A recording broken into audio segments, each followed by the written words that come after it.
Today is Wednesday, September 29th, and what to know about some tense testimony on Capitol Hill as top military leaders give their take on the U.S. withdrawal in Afghanistan, including the advice they say the president ignored. Also, what kind of side effects you can expect from a third dose of a COVID-19 vaccine. There's new data from the CDC. Plus, what's behind the latest stumble on Wall Street, Amazon's newest tech products, including the first home robot, and where to get a free cup of joe on this National Coffee Day. Welcome to The Newsworthy. All the day's news in around 10 minutes. Fast, fair, fun, and on the go. I'm Erica Mandy. Thanks so much for being here. You ready? Let's do this. 3 of the nation's top military leaders admitted the U.S. withdrawal from Afghanistan did not go as planned. Lawmakers grilled them in another tense day on Capitol Hill. The group of senators heard from Defense Secretary Lloyd Austin, the chairman of the Joint Chiefs of Staff, Army General Mark Milley, and a top commander, Marine General Frank McKenzie. Each one of them admitted they were taken aback by how quickly the Taliban were able to take over, and for the Afghan government they helped build to collapse. Both General Milley and General McKenzie said they wanted to keep about 2,500 troops in Afghanistan to prevent the takeover from happening. But President Biden seemingly rejected their advice. He insisted he had a choice between pulling all American forces or putting more troops in danger for many more years. General Milley was one of the most critical at yesterday's hearing. He said, quote, strategically, the war was lost. He also said the U.S. might have been too optimistic about the strength of Afghan forces, that they were not properly trained to defend themselves once the Americans left. Then Milley warned the Taliban remains a terrorist organization that has not broken ties with al-Qaeda, as the group has promised. General McKenzie made it clear, quote, the war in Afghanistan is not over. But Secretary Austin told lawmakers it's possible to monitor threats from Afghanistan without having troops on the ground. U.S. officials are now trying to find places to keep drones and other aircraft to keep up surveillance over Afghanistan and launch airstrikes if necessary. This was the first public congressional testimony since the Taliban takeover. Secretary Austin also talked about what they felt went well in the process, including America's ability to evacuate a lot of people in a short amount of time. Though not everyone agrees that went smoothly either. Both Austin and Milley are also testifying in front of lawmakers in the House today. The gunman who shot and killed 5 people in a Maryland newsroom is going to spend the rest of his life in prison. The shooting happened 3 years ago at the offices of the Capital Gazette newspaper. It was one of the worst attacks on journalists in American history. And this week, the shooter was sentenced to more than 5 consecutive life terms without parole. Over the summer, a jury rejected the argument that he was not criminally responsible for his actions because of mental illness. So that means he really will be going to prison and not a mental health facility. A few months ago, the city of Annapolis unveiled a memorial to honor the Capital Gazette staff members who were killed. It's called Guardians of the First Amendment. If you're wondering how you might feel after getting a COVID-19 booster shot, remember how you felt after getting your last dose. The CDC put out a new study just about side effects of the boosters. Researchers followed people who got a third shot of either the Pfizer or Moderna vaccine. They were eligible already because their immune systems were compromised in some way, like from an organ transplant or history of cancer. Well, those people said their side effects from the boosters were pretty familiar. The most common were arm pain, fatigue, and/or a headache, usually the day after getting the shots. Since this study was done, the booster shots became available to a lot more people. Now, millions of people who got the Pfizer vaccine at least 6 months ago are eligible. And that's as long as they're 65 and older or younger adults if they work in high-risk environments or have pre-existing conditions. The White House says more than 400,000 Americans in that group have already gotten their boosters, and 1 million more have already scheduled appointments for the extra doses through pharmacies.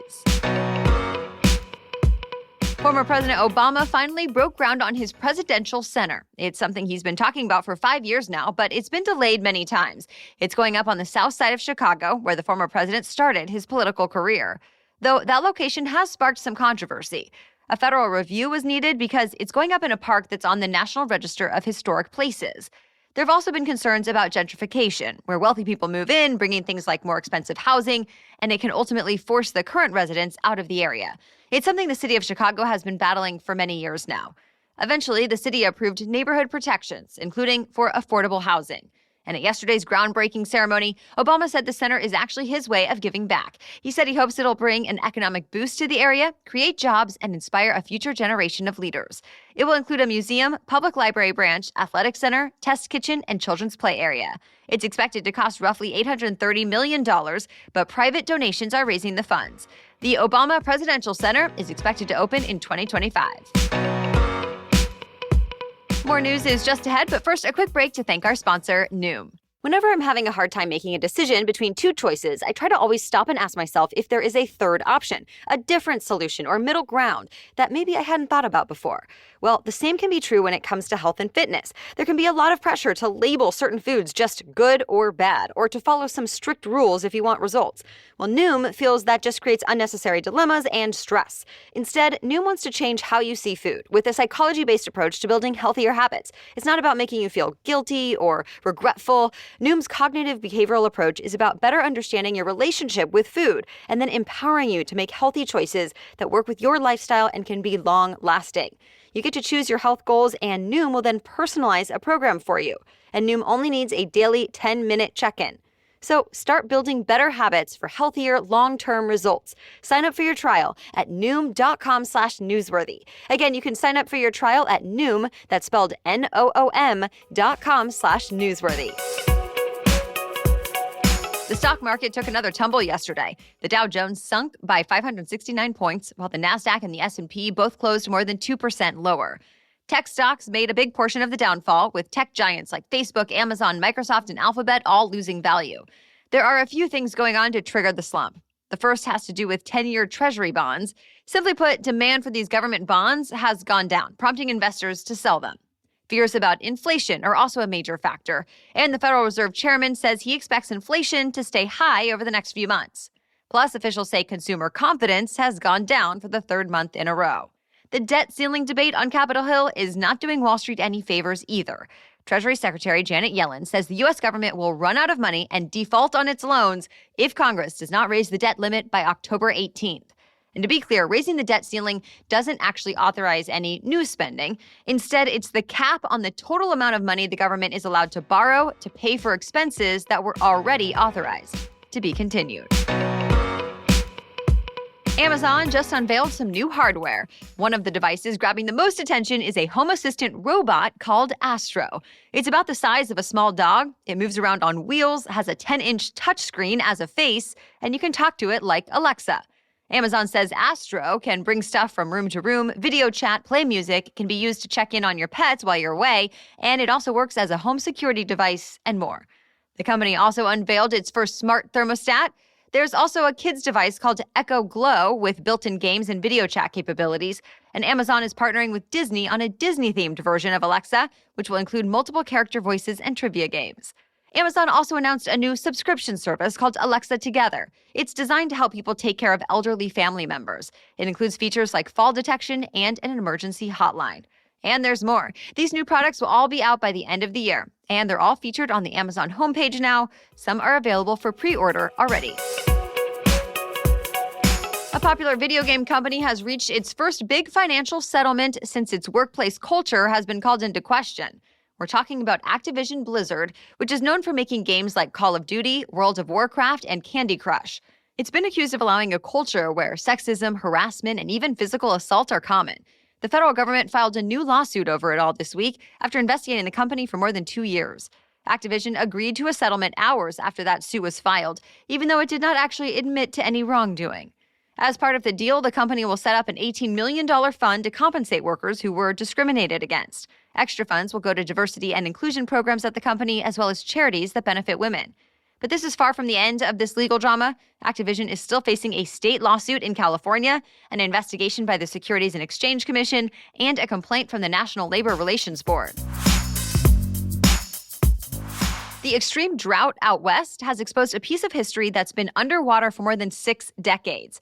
In Utah, the Rockport Reservoir is only at about 29% capacity because of the drought. Well, now that the water levels are so low, people are able to see a ghost town. At least from above, you can see the foundations of long-abandoned homes and roads from the town of Rockport that was settled by pioneers in 1860. In the 1950s, the federal government bought the land and turned it into a reservoir. They built a nearby dam and flooded what remained of the town. Now, a state parks official says getting to see that ghost town is at least a silver lining of the epic drought. Well, today is National Coffee Day. The National Coffee Association says nearly 60% of Americans drink at least 1 cup of joe every day. So why not celebrate? Today, many stores and restaurants are rolling out deals and discounts. For example, Krispy Kreme is offering a free cup of coffee along with a free donut for rewards members. At Starbucks, customers who bring a clean, reusable mug will get a free cup of Pike Place roast brewed coffee. Panera is offering free coffee all day to parents and caregivers. And there are so many more. You can check out a bunch of deals and freebies by clicking on the links in today's episode notes. And that's it for the main news today, but now it's time for Work Wednesday, when we break down one interesting career or work-related news story every Wednesday. But first, a quick break for our sponsor, BetterHelp. When was the last time you thought about your mental health? I think it's so important to talk about because our mental health is just as important as our physical health. When anything, even temporarily, might be interfering with your happiness, why not address it? There may be even things you don't realize are getting in your way. So big or small, BetterHelp wants to help. BetterHelp will assess your needs and match you with your own licensed professional therapist to help you figure out what's going on. And I love that you can message your therapist anytime. And of course, you can set up phone or video calls to really get the full benefit of BetterHelp. They have counselors who are specialized in stress, anxiety, grief, relationships, and much more. And if you're ever not happy with your counselor, just change counselors anytime until you find the right fit. And you always connect in a private online environment. I want you to start living a happier life today. And as a listener, you'll get 10% off your first month by visiting betterhelp.com/newsworthy. That's BetterHelp, H-E-L-P, betterhelp.com/newsworthy. Now back to Work Wednesday. Does it feel like your work days have gotten longer since the pandemic started? If so, you're not alone. A new study from Microsoft found the average person's work week got about 10% longer once COVID-19 prompted the massive shift to work from home. Microsoft figured that out by analyzing data from about 61,000 of its employees. The company looked at what time, on average, staffers sent their first work-related email of the day or had their first call. Then they looked at what time workers stopped for the day. They found employees spent 10% more time logged in with the switch to remote work. Microsoft had a few theories for this. For starters, some people may feel less productive or more distracted at home and could need more time to finish tasks. Others may work longer if they don't have to commute to an office. Microsoft also found less collaboration and communication when most of its workforce went remote. On the flip side, though, other studies have found working from home increases productivity. They pointed to things like a quieter, more convenient working environment and fewer sick days. All right, thank you so much for listening today and joining us right here as part of your daily routine. We'll catch you up on more news to know tomorrow. Until then, have a great day.